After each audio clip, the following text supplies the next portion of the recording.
শীতের দিন পড়লেই বিয়ের ধুম পড়ে যায়, তেমনি আমাদের এখানেও বিয়ের ধুম পড়ে গেছে। তো আজকে ছিল গায়ে হলুদ। আমরা গায়ে হলুদে কি কি করলাম আজকে তোমাদের সাথে আমরা এটাই শেয়ার করব। টেনে তোমরা ফুল ভিডিওটা দেখতে থাকো।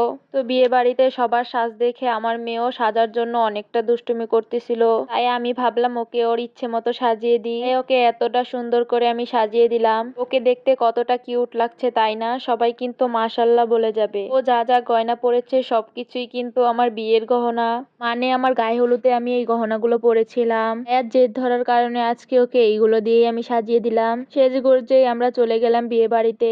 ওখানে যাওয়ার পরে দেখি এখনো পর্যন্ত বরই আসেনি, কিন্তু আয়াত বুড়ি তো বিয়ে বাড়িতে যে অনেকটা বেশি খুশি হয়ে গেছে। আয়াত বুড়ি সাজুগুজু করে থাকতে অনেকটা বেশি পছন্দ করে, আর বিয়ে বাড়িতে গান বাজনা সবকিছু দেখলে তো আয়াত বুড়ি অনেকটা বেশি খুশি হয়ে যায়। এখানে বর আসার আগে আমার মেয়ে এখানে ভালোভাবে ছবি তুলে নিচ্ছিল। এইদিকে অনেকটা সিম্পল ভাবে এই মণ্ডপটা সাজিয়ে নিয়েছে। সামনাসামনি দেখতে অনেকটা বেশি ভালো লাগছিল, আর আয়াত বুড়িকে দেখে মনে হচ্ছিল ছোট্ট একটা বউ বসে আছে। তাছাড়া ওকে যদি কেউ জিজ্ঞেস করছিল যে আজকে কার বিয়ে, তাহলে ও বলছিল যে ওরই নাকি বিয়ে হচ্ছে আজকে। আর ওর পাকনা পাকনা কথা শুনে তো সবাই অনেক বেশি হাসা শুরু করে। আর এইদিকে মেহেদি আমাকে একটা গান শোনাচ্ছিল, ওই যে আছে না আইতে নদী যাইতে গাং, ওই গানটাই আমাকে শোনাচ্ছিল। ও অনেকটা দুষ্টুমি করে কিন্তু ওর মনটা কিন্তু অনেকটা বেশি ভালো। ও সব সময় আয়াতের সাথে খেলাধুলা করে। আর আয়াত বুড়ি তো এইদিকে চুপ করে বসেছিল, মনে হচ্ছিল আজকে ওরই বিয়ে। আমার তো আয়াত বুড়িকে এমন ভাবে সেজে দেখতে অনেকটা বেশি ভালো লাগছিল, মনে হচ্ছিল ছোট্ট একটা পুতুল বউ। যাদের মেয়ে আছে তারা হয়তো এটা রিয়েলাইজ করতে পারবে যে মেয়েদের সাজালে মায়েদের কতটা ভালো লাগে। আয়াত বুড়িকে আজকে দেখতে সত্যি অনেকটা কিউট লাগছিল। আর অন্যান্য বাচ্চারা যদি এইভাবে সাজে তারা সাজতেই চায় না, কিন্তু আয়াত বুড়ি অনেকক্ষণ ধরে এইভাবে সেজে আছে, তাও ওর একটুও খারাপ লাগছিল না। আমারও ওকে দেখে অনেকটাই বেশি ভালো লাগছিল।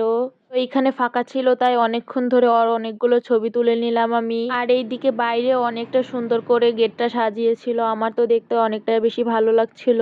ভেতরে যেমনই সিম্পল ভাবে সাজা, কিন্তু গেটটা কিন্তু অনেকটা সুন্দর করেই সাজিয়েছে, দেখতে কিন্তু অনেকটা বেশি ভালো লাগছিল আমার কাছে। শীতের দিন পড়লেই সবাই বিয়ের জন্য প্রস্তুত হয়ে যায়, আর শীতের দিনেই আমরা এত এত বিয়ের দাওয়াত খেতে পারি, তাই এক হিসাবে শীতের দিনটা আমার কাছে অনেকটা বেশি ভালো লাগে।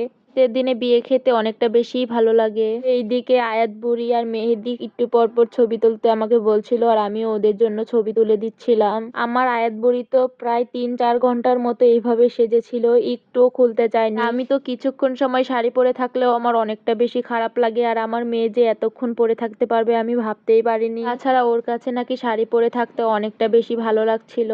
তো বর আসতে একটু দেরি হচ্ছিল, তাই আমরা এগুলো করে অনেকক্ষণ টাইম পাস করছিলাম। তো এইদিকে বর চলে এসেছে, সবাই বরকে থুবড়া খাওয়াচ্ছিল, আর এইদিকে আয়াত বুড়ির বাবার কোলে উঠে কিছু ছবি তুলে নিচ্ছিল। দুইজনকেই দেখতে মাশাল্লাহ অনেকটা বেশি ভালো লাগছিল। আর গানের আওয়াজ শুনেই তো আয়াত নাচতে নেমে গেল। ওর নাচানাচি করতে অনেকটা বেশি ভালো লাগে, কিন্তু ওকে নাচতে নামিয়ে দেওয়ার পরে ও আর নাচেনি, কারণ শরম পাচ্ছিল। আর এইদিকে সবাই অনেকটা পরিমাণ করে নাচানাচি করছিল। বিয়েতে নাচ গান হলে আমার দেখতে অনেকটা বেশি ভালো লাগে, আমি বসে বসে দেখছিলাম। বিয়েতে আনন্দটাই তো মেন। বিয়ে বাড়িতে যদি নাচ গান আনন্দ না হয় তাহলে একদমই ভালো লাগে না। তো অনেকক্ষণ নাচ গান করার পরে সবাইকে খাবার দিয়ে দিয়েছে। আজকে বিয়ে বাড়িতে বিরিয়ানি রান্না করা হয়েছিল। বিরিয়ানিটা খেতে অনেকটা বেশি ভালো লেগেছিল আমার কাছে। তো আজকের ভিডিওটা এই পর্যন্তই। তোমাদের যদি আমার ভিডিওটা ভালো লাগে তাহলে লাইক, কমেন্ট এবং শেয়ার করে দিও। আর যদি ইউটিউব থেকে দেখো তাহলে সাবস্ক্রাইব করে দিও, আর যদি ফেসবুক থেকে দেখো তাহলে চ্যানেলটা একটু ফলো করে দিও। সবাই ভালো থেকো, আবার দেখা হবে নতুন কোনো ভিডিওতে।